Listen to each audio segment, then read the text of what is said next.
नमस्ते। काफी लंबे अंतराल के बाद आज फिर मैं हिंदी की कक्षा में प्रस्तुत हूं।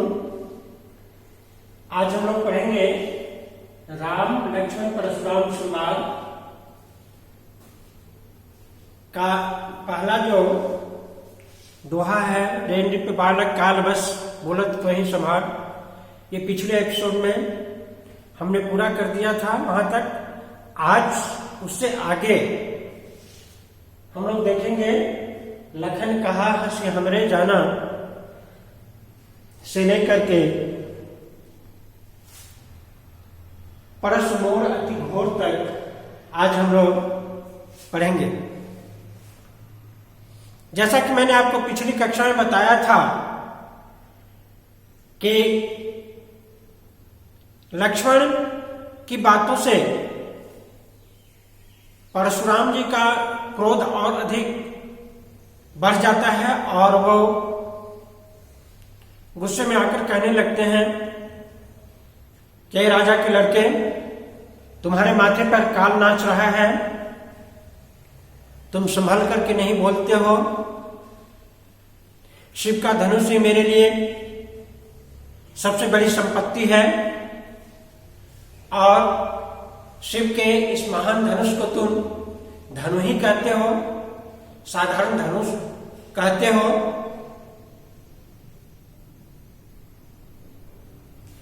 तो तुम संभाल करके बोलो, संभाल करके बोलो।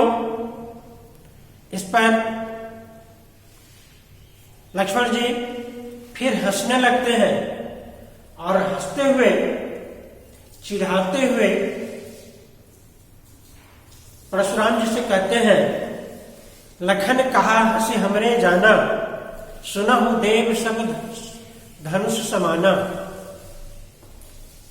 लक्ष्मण जी हंसने लगते हैं और हंसते हुए परशुराम जी से कहते हैं कि हे देव, हे ब्राह्मण देव, मेरे लिए तो सारे धनुष जो है एक ही तरह से, एक ही तरह का है। मैं धनुष में कोई फर्क नहीं करता।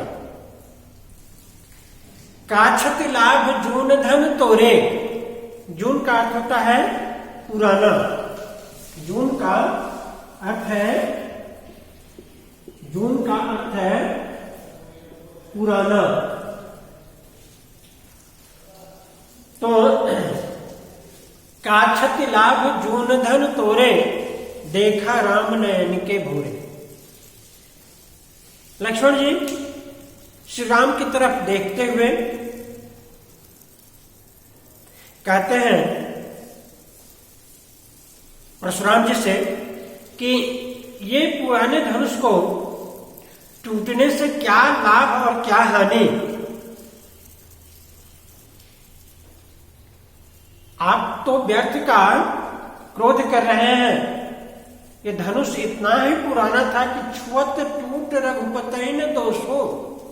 ये धनुष इतना पुराना हो गया था कि भैया राम ने जैसे ही उसे छुआ कि वो धनुष टूट गया।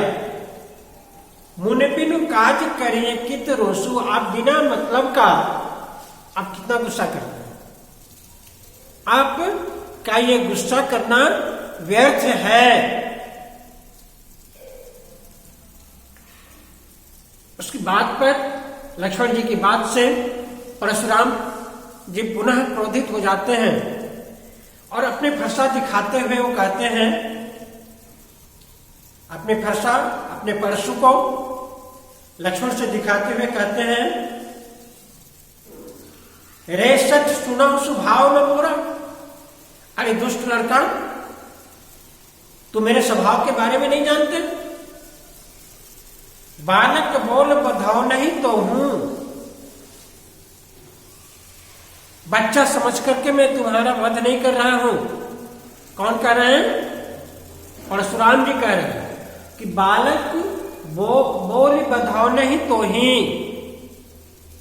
बालक समझ करके मैं तुम्हारी हत्या, तुम्हारा वध नहीं कर रहा हूं। और केवल मुनि जड़ जान ही मोही। और तुम हो कि बस बढ़ते जा रहे हो। तुम मात्र मुझे केवल मुनि जड़ माने ही मोहि, केवल तुम मुझे एक साधारण मुनि ही समझते हो। मैं एक साधारण मुनि नहीं हूं। मैं बाल ब्रह्मचारी अति कोही, मैं बाल ब्रह्मचारी हूं। और मेरे क्रोध को पूरी दुनिया के लोग जानते हैं कि मैं कितना कोही हूं। कोही मतलब क्रोधी, कोही क्रोधी, बाल ब्रह्मचारी अति कोही। मैं बाल ब्रह्मचारी हूं। मेरे क्रोध को पूरी दुनिया के लोग जानते हैं और पूरी दुनिया के लोग ये भी जानते हैं कि विश्व विदित क्षत्रिय कुल द्रोही। पूरी दुनिया के लोग यह भी जानते हैं कि मैं क्षत्रियों का द्रोही हूं, क्षत्रियों का संहारक हूं। मैं क्षत्रियों का संहार करता आया हूं। भुजबल भूमि भूप बिनु कीन्ही, मैंने अपनी इन्हीं भुजाओं के बल से इस धरती को राजाओं से विहीन कर दिया है। मैंने अपनी इन्हीं बाहों से, इन्हीं भुजाओं के बल पर विपुल बार मही देवन जिनी, क्षत्रियों को पराजित करके, क्षत्रियों को मार करके और उससे उसके राज्य को छीन करके विपुल बार मही देवन दिनी, कई बार, करोड़ों बार मैंने उसकी संपत्ति को, उसके राज्य को ब्राह्मणों को दे दिया है। महिदेवन, महिदेव का अर्थ है महिदेव, महिदेव का अर्थ है ब्राह्मण। मैंने अपनी इन्हीं भुजाओं के बदौलत कई बार शत्रुओं का संहार किया है इस धरती पर और उसके राज्य को छीन करके ब्राह्मणों को दे दिया है। सहस्र बाहुभुज छेदनहारा, मैं सहस्र बाहु को इसी फरसे से काटा था। परशु विलोक महीप कुम्हारा, परशु विलोक महीप कुमारा, मेरे इस फरसे को तुम देख लो, मेरे इस फरसे को तुम देख लो। ये साधारण फरसा नहीं है मेरा, और ना मैं साधारण मुनि हूं, ना मैं साधारण ऋषि हूं, और न ही ये मेरा फरसा साधारण है। इसे तुम अच्छी तरह से देख लो। मां तो पिता ही जन सोच बस, करस महीष किशोर, गर्भन के अर्भक दलन, परस मोर अति भूर। अरे इस फरसे को देख करके परशुराम जी लक्ष्मण को संबोधित करते हुए कहते हैं कि मेरे इस फरसे को देखकर तो गर्भन के अर्भक दलन, इस फरसे के बारे में सुन करके गर्भ में पलने वाले बच्चे भी जब इस मेरे फरसे के बारे में सुनते हैं ना, तो वो भी डर जाते हैं, है ना। तो मात पिता ही जन सोच बस, करस महीष किशोर। अरे राजा के बालक, अपने माता पिता को सोचने के लिए विवश मत करो। मात पिता जन सोच बस करस। ऐ राजा के छोकरे, राजा के लड़के, ऐ राजकुमार, ऐ लड़के, तुम अपने माता पिता को सोचने के लिए विवश मत करो। तुम किससे बातें कर रहे हो, इसे तुम ध्यान में रखो। मेरा फरसा मेरा प्रश्न इतना भयंकर है कि इस फरसे के बारे में गर्भ में पलने वाले बच्चे भी अगर सुन लेते हैं तो वो भी डर जाते हैं। और तुम बढ़ बढ़ करके बातें कर रहे हो हमसे।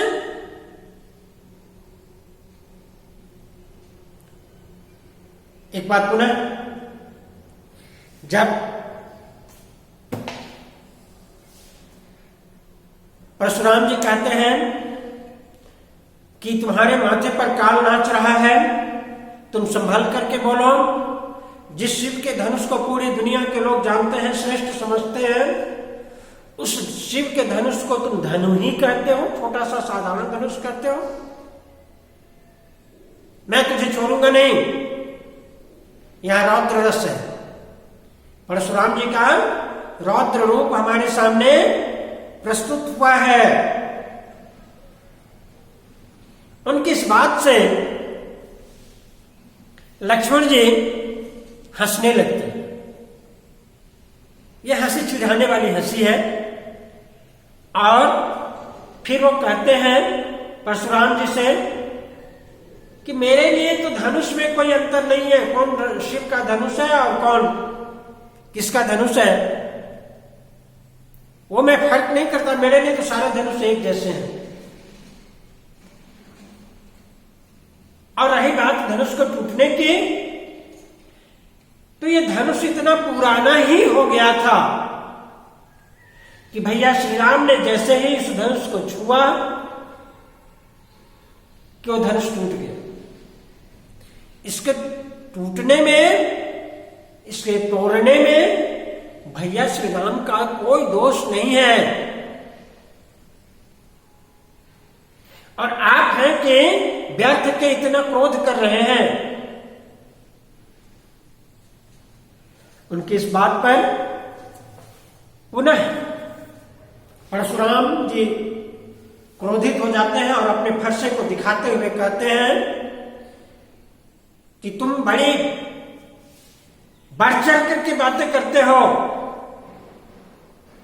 मेरे इस फरसे को देखो, मैं बच्चा समझ करके तुम्हारी हत्या नहीं कर रहा हूं, तुम्हारा वध नहीं कर रहा हूं। और तुम हो कि बस बढ़ते जा रहे हो। तुम मुझे साधारण सा ऋषि समझ रही हो क्या? मैं कोई साधारण ऋषि नहीं हूं। मैं एक ऐसा ऋषि हूं जिसके क्रोध को पूरी दुनिया के लोग जानते हैं। मैंने अपनी इसी भुजाओं के बल पर कई बार इस धरती को शत्रु विहीन कर दिया है। कई बार अपनी इस भुजाओं के बल पर मैंने क्षत्रियों से उसके राज्य को छीन करके ब्राह्मणों को दिया है। इसी फरसे के बदौलत मैंने सहस्त्रबाहु जैसे व्यक्ति को काटा था। इसी फरसे के माध्यम से, इसी फरसे से तुम मुझसे बढ़ चढ़ करके बातें करते हो। सुन लो फिर दोहे में,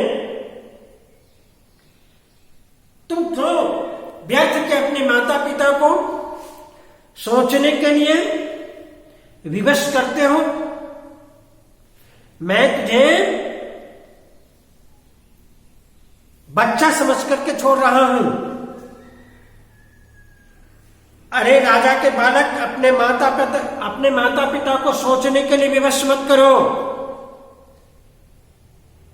तुम्हारे माता पिता भी जानते हैं कि मैं कितना क्रोधी हूं और मेरा यह फरसा कितना भयंकर है।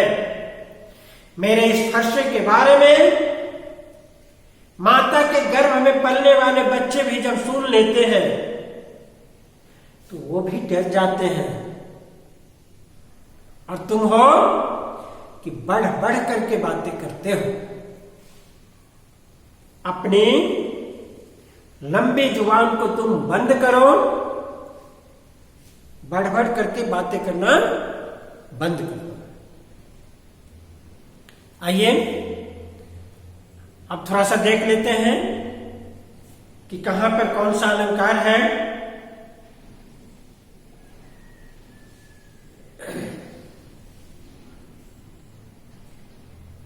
मुनि बिनु काज करियकत रोसु, यहां पर अनुप्रास अलंकार है। रे सठ सुनेव सुभाव न मोरा, सठ सुनेव सुभाव में भी अनुप्रास अलंकार है। बालक बोल बधाओ, यहां पर भी अनुप्रास अलंकार है।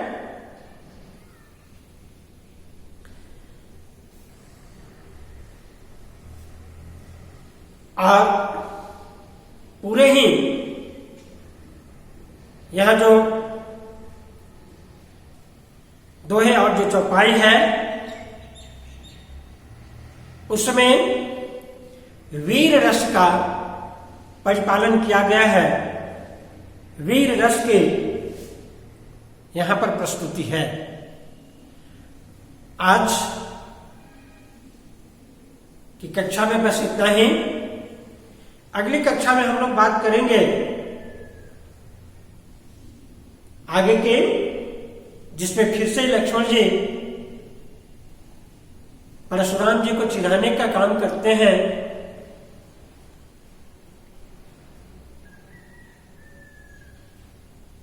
तो आज के लिए बस इतना ही। मुझे आज्ञा दीजिए।